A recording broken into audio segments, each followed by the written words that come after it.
দেশের 60% চিকিৎসা সেবা পরিচালনা করে আসছে বেসরকারি প্রতিষ্ঠান। অথচ সরকারি যে হসপিটালগুলো, সেই হসপিটালগুলোর মান দিনে দিনে এতটাই খারাপ হচ্ছে যে একটা উপজেলা পর্যায়ে একটা হসপিটালে প্রায় কয়েক লক্ষ মানুষ একটা উপজেলায় বসবাস করে।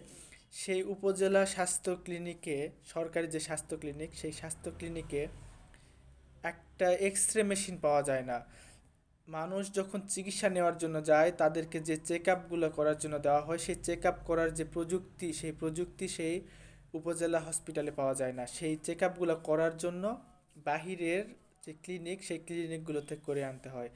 মানে একটা মানুষ যে হসপিটালে যায় যে ফ্রিতে চিকিৎসা নেওয়ার জন্য, সেই হসপিটালে যাওয়ার পরে সেই হসপিটালগুলোতে যে চেক আপগুলো করার জন্য তাকে দেওয়া হয়, সেই চেক আপ আবার তাকে বাহিরের ক্লিনিক থেকে করে নিয়ে যেতে হয়। তাহলে এই হচ্ছে দেশের চিকিৎসা সেবার অবস্থা।